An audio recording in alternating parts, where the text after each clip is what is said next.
had a dream so big it made him feel all giddy. He loved UFC, the fights and the thrills, so he started a podcast to share all the chills. Oh, Dilly's on the mic with the final strike, talking UFC, NFTs all night. From the octagon to the blockchain, he's got the hype. Tune in, listen up, it's the final strike. Break down the fights, every punch and kick, analyze the moves, every trick and flick, comparing each fighter, their strengths and flaws. Diddley's insights would leave you in awe. Oh, Diddley's on the mic with the final strike, talking UFC, NFTs all night. From the octagon to the blockchain, he's got the hype. Tune in, listen up, it's the final strike.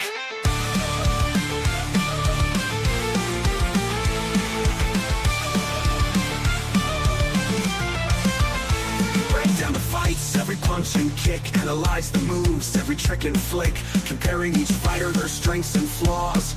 Diddley's insights will leave you in awe. Oh, Diddley's on the mic with the final strike, talking UFC, NFTs all night. From the octagon to the blockchain, he's got the hype. Tune in, listen up, it's the final strike.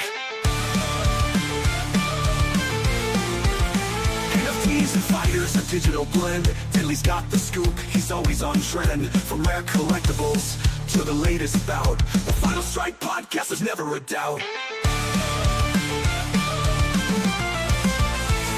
From afar they gather around for Diddley's insights, the best in town. With every episode his fame would grow. The Final Strike podcast, the ultimate show. Even when the market's tough and times are lean, Diddley's resilience shines, he's always keen. Through highs and lows he stands his ground. In the world of UFC he's renowned. Oh, Diddley's on the mic with the final strike, talking UFC, NFTs all night. From the octagon to the blockchain, he's got the hype. Tune in, listen up, it's the final strike.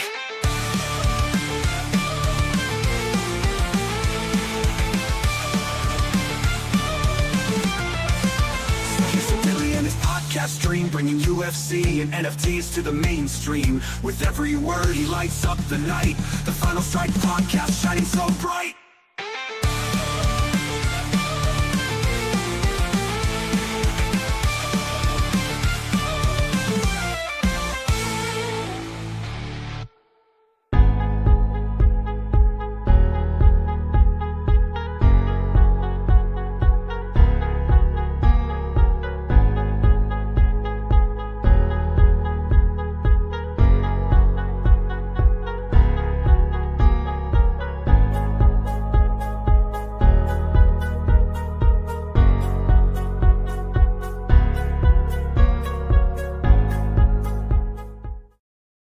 What up, everybody? Happy New Year. First show of 2025.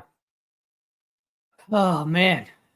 2024, not too bad. Not too bad for Strike, but, man, hopefully 2025 is our year, hopefully.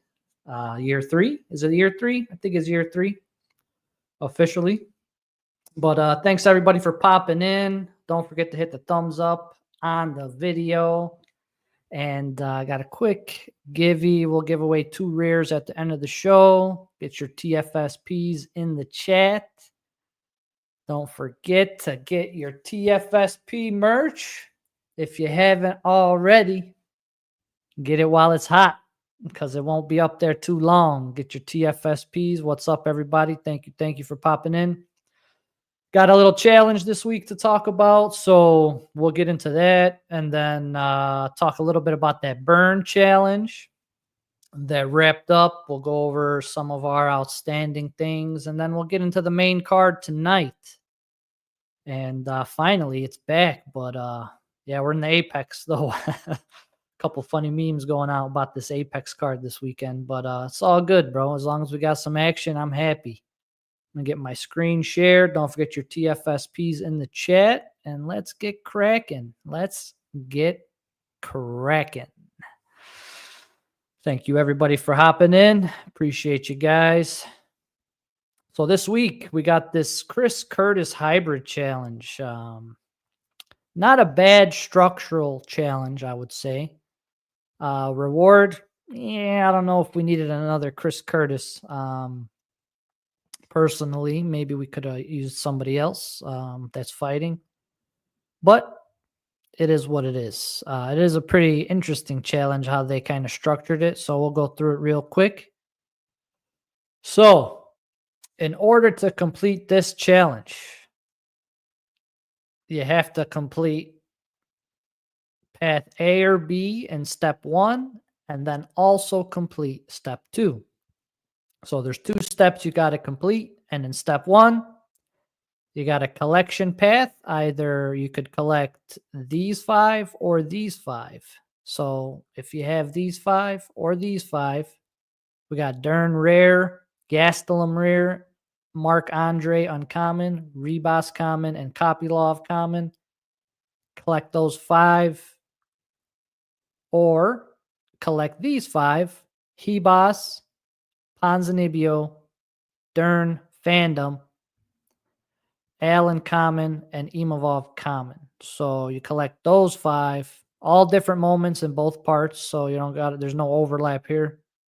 Collect those 5. So if you have either stack, you head down to step 2, and you have to burn 3 of the following moments, which is Chris Curtis, 3 Chris Curtis commons. So for those people that might have all 10 of these, what does that mean for you? Well, that means you have to burn 6 Chris Curtises if you want to get 2 completions on this challenge. 3 Chris Curtises only gets you 1 completion. So for every completion you want, you also need to burn 3 Chris Curtises. With that said, there is one champ pass, which is Sean Strickland. The Strickland champ only covers the collection portion. So it covers path A or B. So it just pretty much covers step 1. If you have the champ, you still do have to burn 3 Chris Curtises in order to get a completion on this. The moment will be minted to a minimum edition size of 500, so it's going to be guaranteed a rare moment. No matter how many completions we get to. I did check it last night. We were about 90 completions with burns, but not too bad for the first day. We'll see. We'll see how those numbers start panning out here over the next few days. But it'll be interesting to see too, because if Chris Curtis gets his ass kicked tonight, that's another thing about doing rewards like this when a guy's fighting, especially a guy that's not like a killer or a big name.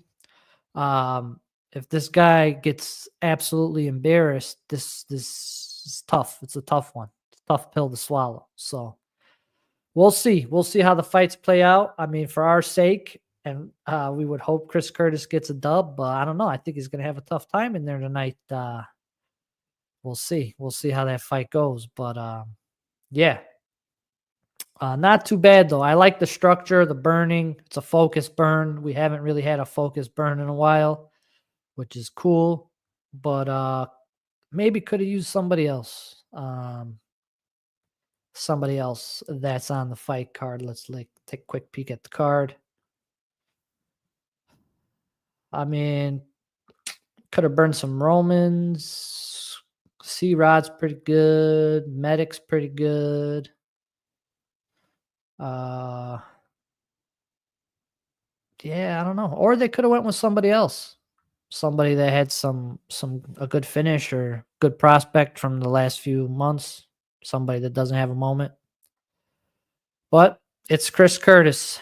So yeah, it'll be interesting to see. The Curtis commons are sitting, and we've got a $9 one right now.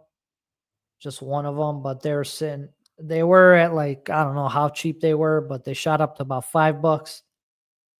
There's a little bit of a wall at 5, but that got broke through, and now he's $10. And that's because you got to burn 3 no matter who you are. It's not like a burn 1. So people need to get multiple of these. And then also, if you want to keep your sets intact, especially after that major burn situation with the Strikemas burn that we just had, it's tough. If you burned a lot of these Chris Curtis's during that last challenge, I'm sure you would prefer to hold on to them, but it is what it is, right? It is what it is. So, yep. Good luck to everybody chasing this. I myself am definitely going to get one.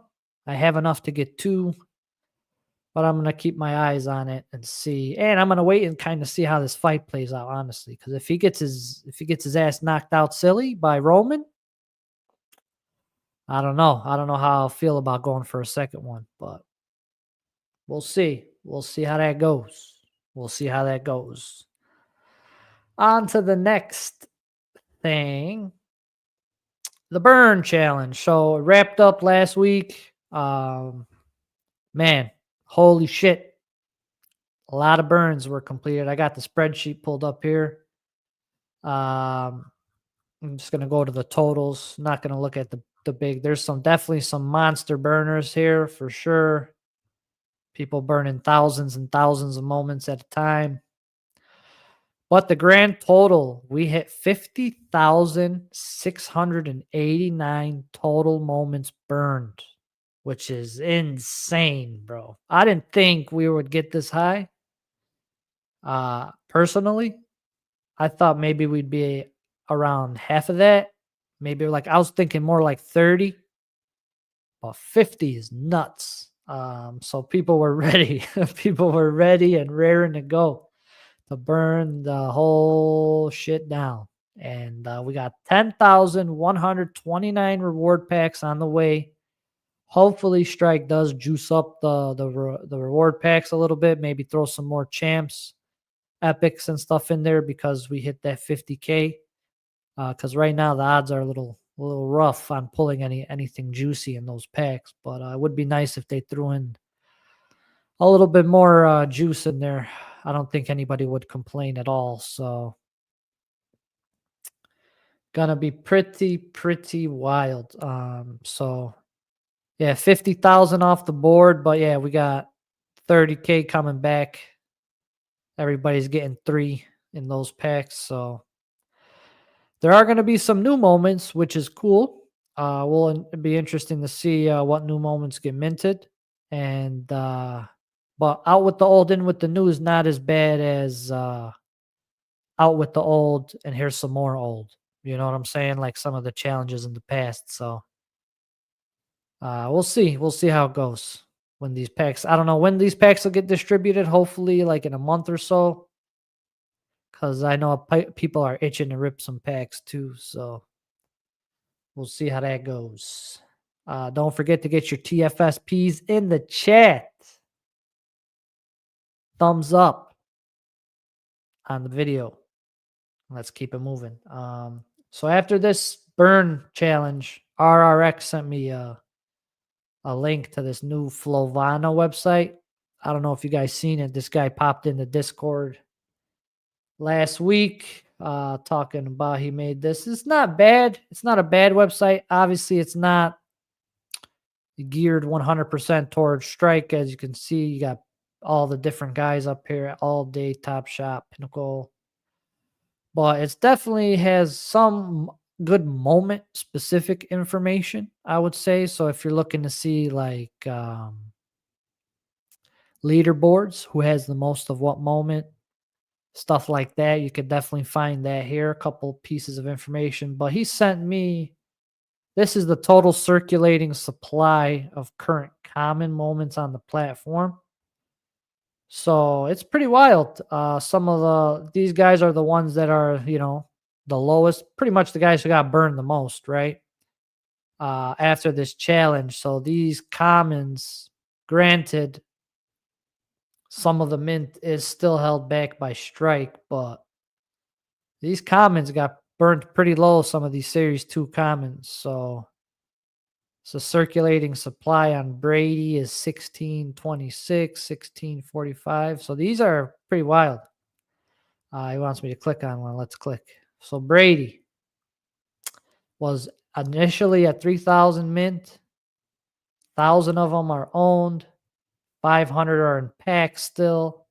And 1,300 were burned. St. M has 73 Brady's. But yeah, it's some good information here. Got you the recent sales. Good info. Good info on this website, on particular moments for sure. So some interesting stuff here to keep an eye on as we get towards maybe the end of series 2 and they close this set. Who knows? Maybe some of these commons are a little tough, man. Might be a tough set to get your hands on because some of them are already creeping up there in price. So check out Flowvana if you haven't already. And with that said, I'm going to wrap up the strike stuff with two things. Two things before we get into the main card tonight. I'm just going to go through the main card. I know poker, Rios has poker set up. So that's, I think it's going to start probably like right after I get off here. So make sure you register once he drops the link. And strike wise, we have a couple things I want to talk about. Outstanding rewards. And I also wanted to pose a question to the group. And this is going to be my first try at attempting this. So let's try a quick little poll here. Should UFC strike ... All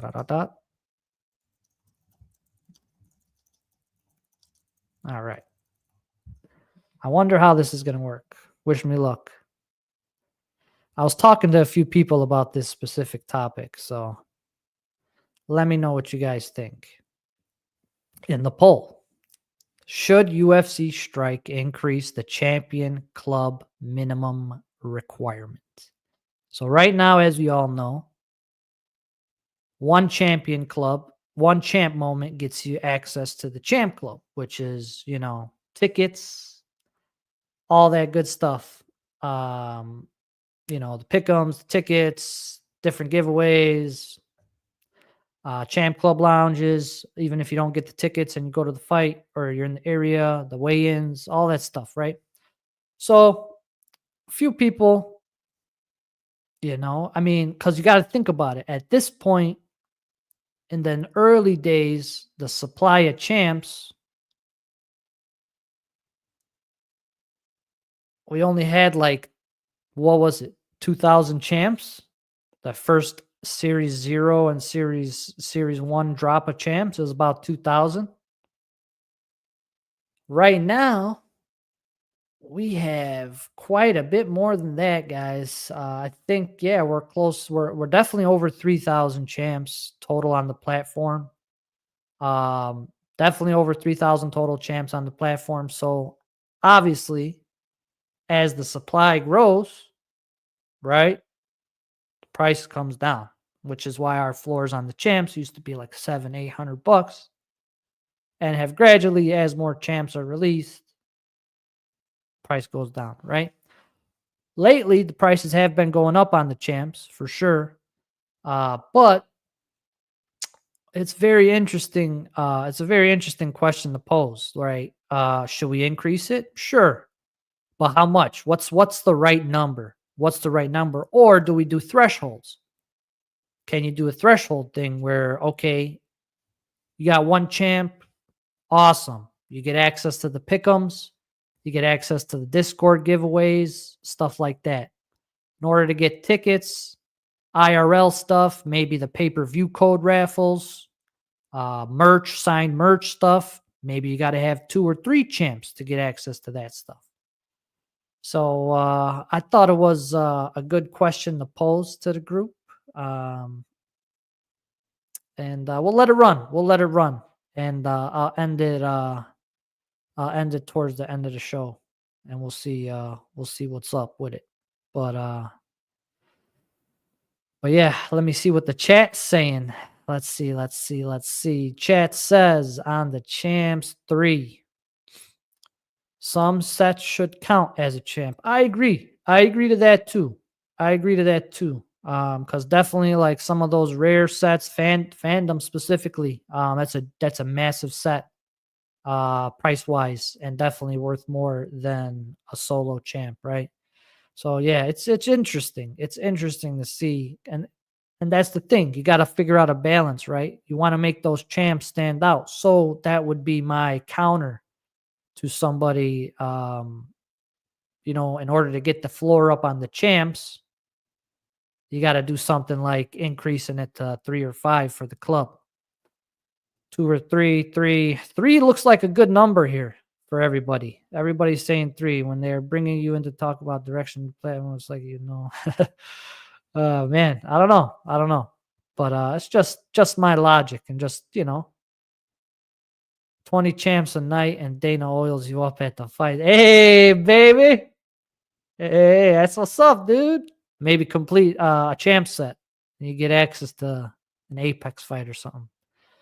3 to 5, 3 to 5. Epic sets gonna be, epic set too, guys. I mean, you want to talk about fandoms and rares. Once this epic set closes, could get a little nasty. Champs should never be minted beyond 20. Unfortunately, Big Whale, we have sailed that ship a long, long time ago. But I guess the ultimates are those are the ultimates, 25 and less. So it's tough. I mean, I would like it. I wouldn't mind it, but that ship has far sailed with the 99s, the 75s, the 80s, 68s, 66s, 77s. Holy shit. Man. But yeah. It's an interesting question to pose, and I think if I was UFC Strike, I would think this should be something that's on their radar. At least if you're talking about future plans, growing the project, doing different things. You know what sells the most? Exclusivity. Trust me. Nothing sells better than exclusivity. Yeah, the epic set, the epic set's going to be very interesting, because I definitely consider it a notch above the rare and a notch above the fandom, especially when it closes up shop. So they're going to have to figure out a way, because the fandom, the rare sets, when the quarter ends, those guys get the same pack, right? Maybe they create the same pack, but they give the epic guys 5 of those packs instead of 1 or 2. That's my guess. That would be my guess based on history. But yeah, scarcity is king. Scarcity is king. And what happens when you do something like raising the champ limit, it exponentially injects scarcity right into the market instantly. So yeah, I don't know, especially with the amount of champs climbing. I think it's definitely something they should consider, and especially with ultimates too. Now maybe they do, have X amount of champs, or one ultimate moment gets you access to something. But yeah, for sure. It's just, me spitballing some ideas. But with that said, I'm going to let the poll run, and we'll end it towards the end of the show. But we do have a few outstanding rewards. They did come through with quite a few rewards for sure. A lot of stuff came through. The DC, the Rinya, bunch of different things came through. Weidman, Jim Miller. All those moments finally came through, except we got a couple things remaining. Rampage Slam, which was the last challenge that we burned for right before the Strikemas burn. So hasn't been too long on the Rampage. So hopefully we get that pretty soon. And it's not like they got to request live footage from a recent event. That's a pride moment from back in the history books. So hopefully they get that one out pretty quick. I know a lot of people are waiting on that one. I'm waiting on it. Big Rampage fan here. And we're also waiting on our Q4 rewards for the Champ Club and the set holders, and our Strikemas packs that we touched on earlier. So that's what's on the horizon airdrop wise for us.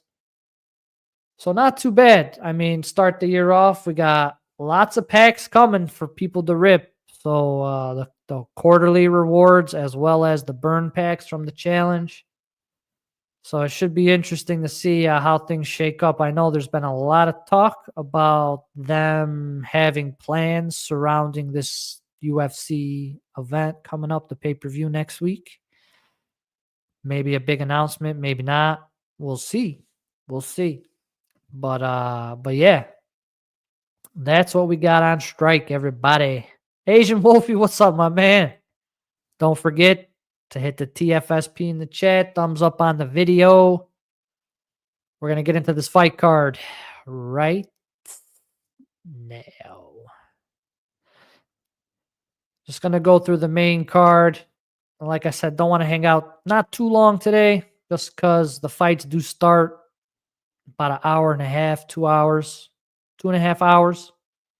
And yes, sir, baby, we're back. Even though we got a women's main event, it's okay. It's okay. There are still some great fights on this card. The main event might not be too bad. We'll see. We'll see how it plays out. We'll see how it plays out. But some pretty decent names. Pretty decent names on the card for those of us who've been around the block and have been watchers of the UFC. Prelims not too bad. Some decent names, but nothing too crazy. A lot of heavy favorites on both sides. You see 850, 900 minus, 300 minus, 260 minus, 650 minus. A lot of heavy favorites on the prelims. So that's why I didn't want to touch on it too much. And there's really only fight that's interests me on the prelims are the ones that are close on the odds, like Jose Johnson versus Boonies and Moises versus Ogden should be fun. The other ones kind of look like they're going to be kind of one-sided. But let's get into the main card. Main card, we got Punahele Soriano versus Euros Medic. Pretty nasty fight for welterweight. I know Soriano, he bounces a little bit between 185, 170, I think. Yeah, I mean, that's kind of was the going kind of word out there. General reading through the lines on Discord, but we'll see. We'll see. Soriano Medic. Soriano, like I was saying, 175, 185-ish. I think he bounces around. He's fought, but I'm pretty sure he's fought the two weight classes. Yeah, definitely. He's fought the two weight classes. So that Baeza fight, was that his first fight at welterweight? Could have been. And he looked pretty good in that fight. But now he's going up against pretty tough Euros Medic. Medic's definitely got the height on him. But Soriano's definitely got the reach. And I think that Soriano's definitely got the power advantage in this fight.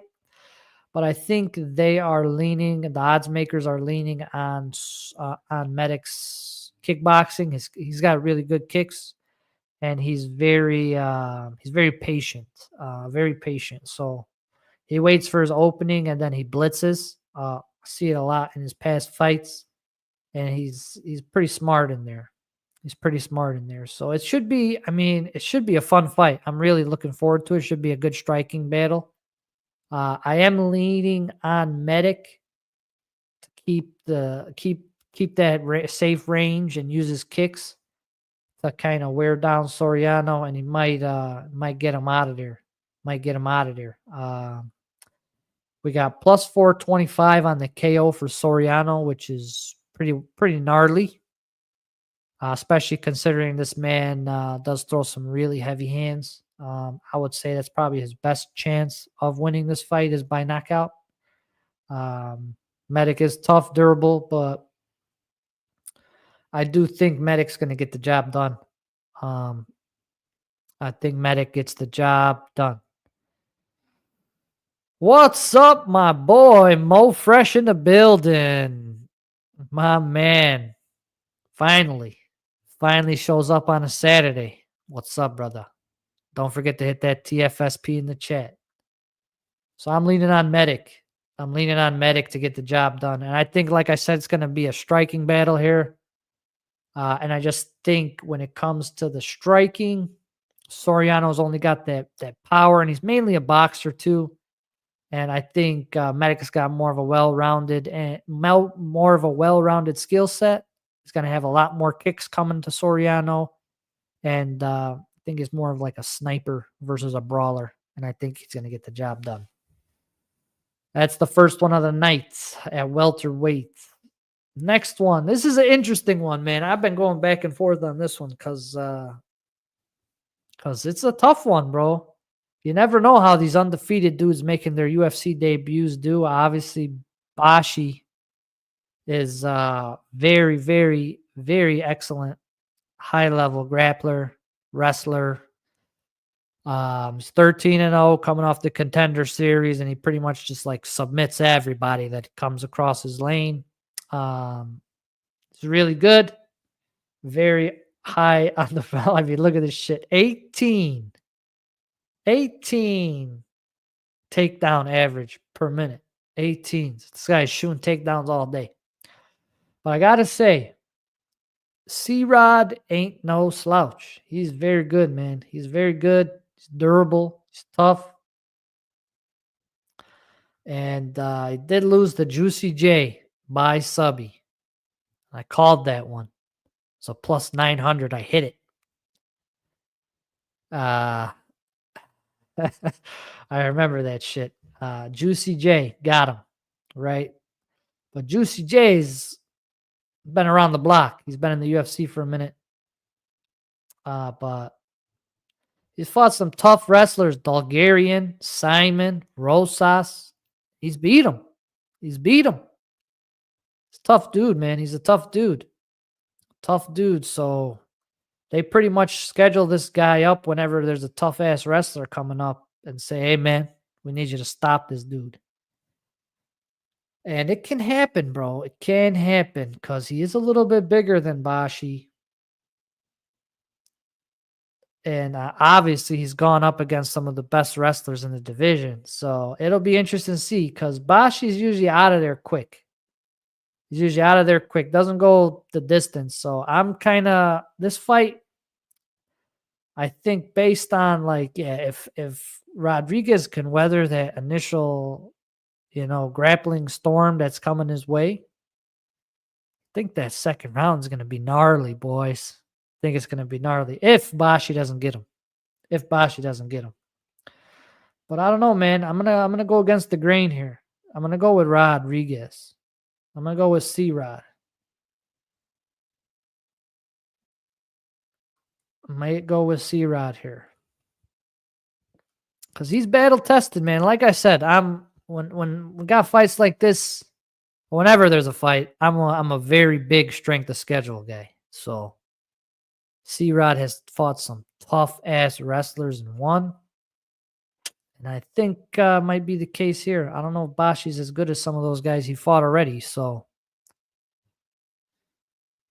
yep. I'm liking C-Rod. Next up, Chris Curtis versus Roman Kopylov. This is our challenge, make it or break it. This is going to determine whether or not this challenge reward is dead in the water. Chris Curtis is at a height disadvantage, but definitely has a little bit of a reach. Throws a little bit more on the volume, but not as accurate as Kopylov. Kopylov tends to mix things up a little bit better with striking and then grappling. He'll throw in some takedowns here and there. But it's going to be interesting because Curtis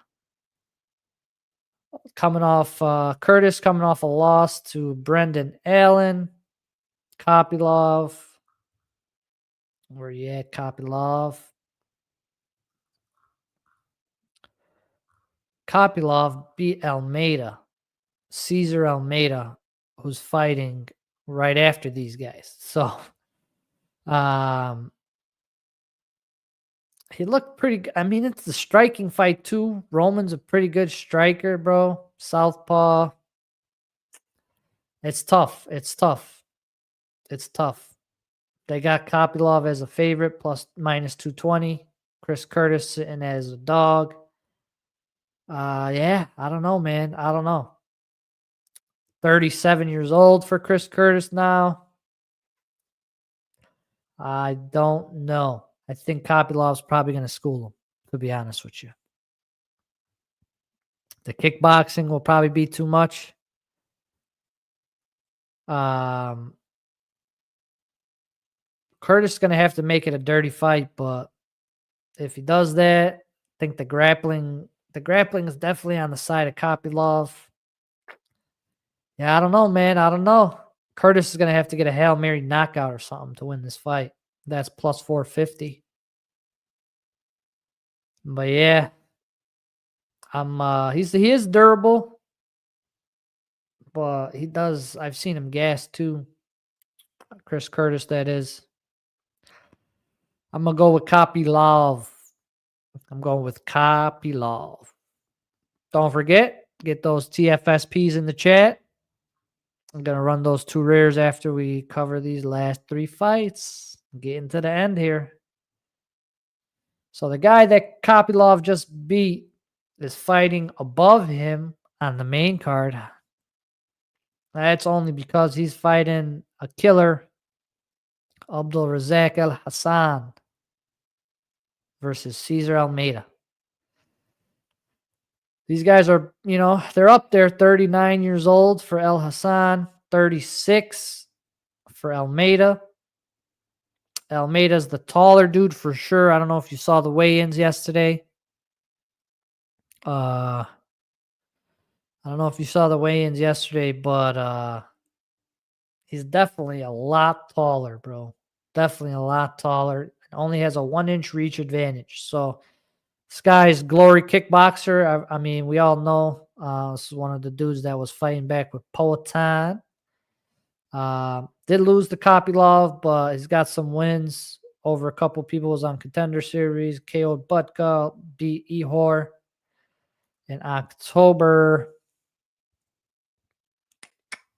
Not too bad for Caesar, but he's got a tough test here, guys. He's got a tough test. El Hassan, even though he's 39, he is explosive.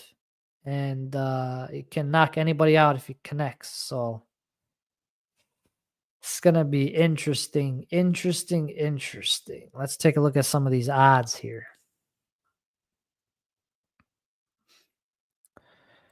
We got KO for El Hassan at plus 325.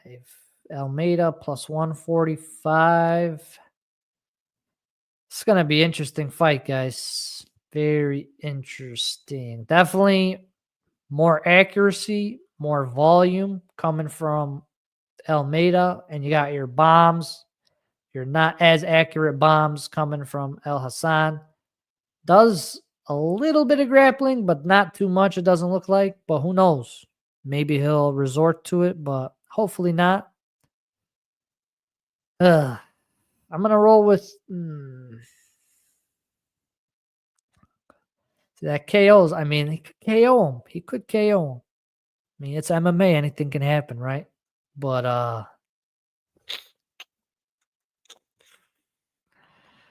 this one...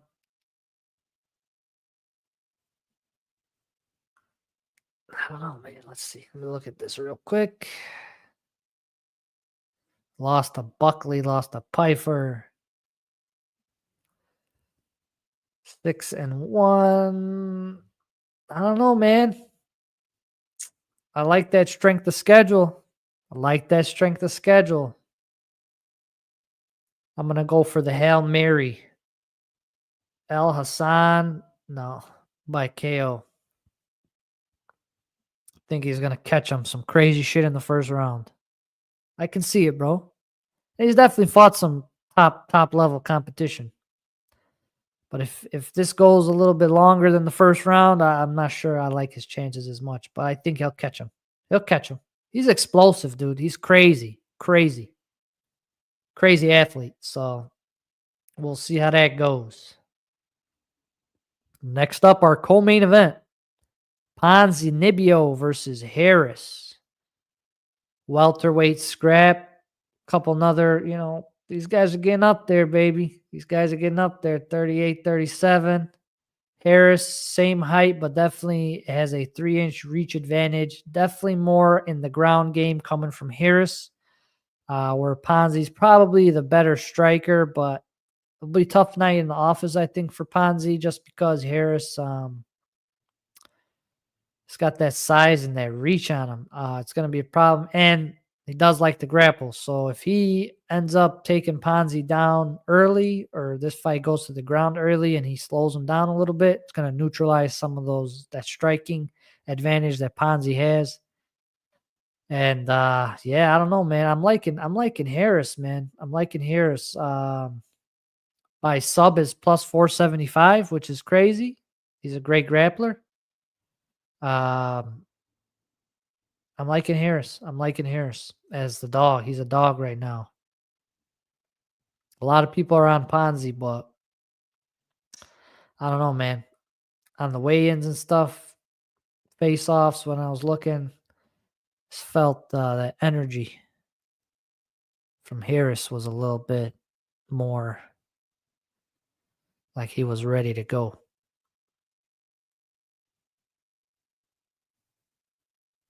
But yeah, I'm going to go with Harris in the co-main to get it done. And our main event of the evening was pulled off of the UFC Tampa card that I went to. I was supposed to see this fight. Trey, where you at, Trey? Where you at, Trey? We were supposed to see this fight live in Tampa, but I got moved here to the Apex. So it is a rematch, a 5-year rematch in the making. The last time this happened, these two ladies fought. This was when Mackenzie Dern was initially exposed, having no striking. Looked like she was a fish out of the water. Hebos was teeing her ass up the whole time. It was a masterclass, really, for Amanda Hebos. And Dern was just too tough for her own good. She just kept taking a beating the whole fight. So, fast forward 5 years, we got a rematch. So, it'll be interesting to see the difference in Dern's striking over the course of the years. Obviously, it's gotten better. But how much better, we'll find out. We'll find out, because that last fight that these two ladies had, she got pieced up pretty good. So, and I don't know how that's probably a mental hurdle too. That's a mental hurdle too, man. It's a mental hurdle too. Getting your ass beat by somebody for fucking 3 straight rounds. I forgot what the punch count was in that fight, but it was not pretty. It was not pretty. It was like 112 type shit. Something like crazy. So it'll be interesting to see. Granted, rematches too. You never know how the fighter bounces back. They learn stuff about their opponent. Maybe there's some things she could have taken from that fight to help her maybe keep Hebos on the ground. Because every time she tried to, initiate a grappling exchange in that last fight or take her to the ground, Hebos was able to scramble, get back up, and do her thing. And Hebos is definitely bigger. She's definitely taller. She's got bigger, like the reach advantage definitely helps her situation as she's, scrambling and trying to get out of different, positions that they may be in. And she's definitely on paper the better striker for sure, which is why the odds makers have her as a minus 185, because based on that last fight, she mollywopped her everywhere. Everywhere the fight went, she was, she switched it to her favor. So I'm going to go with Hebos to get it done again. I just think she's better. No matter where the fight goes. Maybe Dern's striking got a little bit better, but it's not. I don't think it's going to have been enough to catch up to Hebos. And think it's going to be a repeat of the last fight, man. A repeat of the last fight. A couple scrambles back to the feet. Box her up, scramble back to the feet, 5-round decision. And if it goes the distance, so that's another thing too. This is one thing that I do want to point out. This is a 5-rounder. These ladies usually don't do the main event stuff. So maybe we can see a finish. Hebas KO is plus 850. And maybe that hits in the 4th or 5th round. Maybe it hits. But I like that. That's a juicy one that I'm keeping my eye on. Dern sub is plus 450, but I mean, that last fight, if you watch it back, it's tough to take that. Because there was definitely some scrambling positions and some situations that happened in that last fight, and Hebas just kept getting out, dude. Kept getting out every time. So, and then she started shooting blind and shit, and that was horrible. So, I'm gonna roll with Hebas. I just think, that footwork, the striking, and the anti-wrestling that she has gets the job done. And that's where we're at. With that said, that's the card of the day, ladies and gentlemen. Card starts in about 2 hours, the prelims. Poker will probably be starting right after I log off here. I do have a couple rares to give away, so don't forget to get your TFSPs in the chat. Last call. And while you guys do that, I am going to end the poll. And we got 82% of the folks are in agreement that we should increase it. So just some food for thought. There. It'll be interesting to see what they do. If Series 2 gets wrapped up here. We'll see. But with that said, good luck, everybody.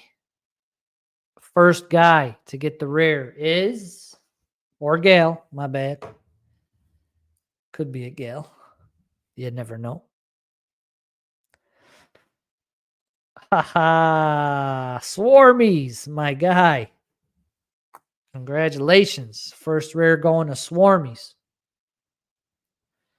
Next one. Good luck, everybody. Here we go.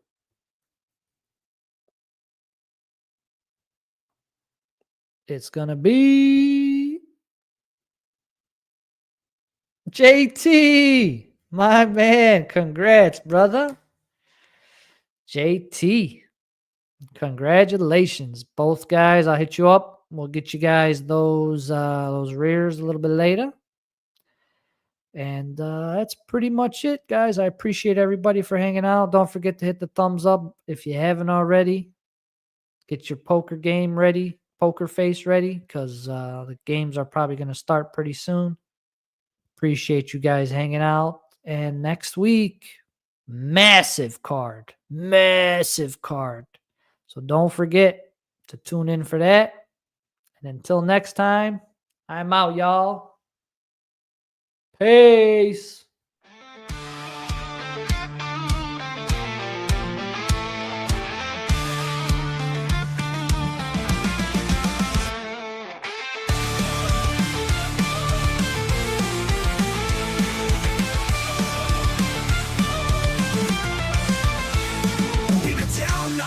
The guy named Diddley had a dream so big it made him feel all giddy. He loved UFC, the fights and the thrills, so he started a podcast to share all the chills. Oh, Diddley's on the mic with the final strike, talking UFC, NFTs all night. From the octagon to the blockchain, he's got the hype. Tune in, listen up, it's the final strike. Break down the fights, every punch and kick. Analyze the moves, every trick and flick, comparing each fighter, their strengths and flaws. Diddley's insights would leave you in awe. Oh, Diddley's on the mic with the final strike, talking UFC, NFTs all night. From the octagon to the blockchain, he's got the hype. Tune in, listen up, it's the final strike.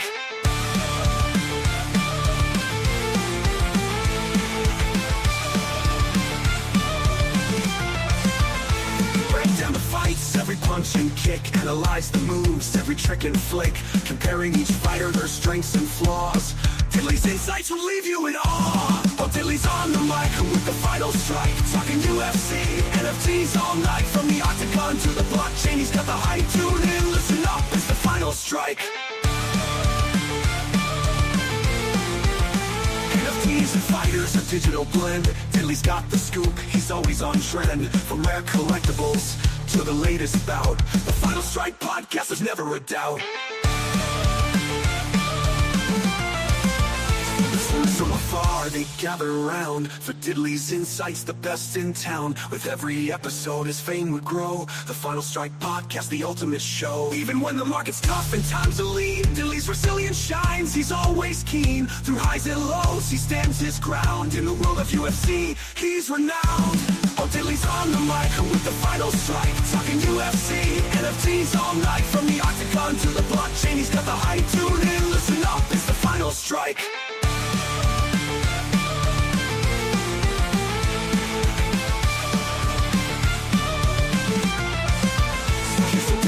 Podcast stream, bringing UFC and NFTs to the mainstream. With every word he lights up the night. The Final Strike podcast shining so bright.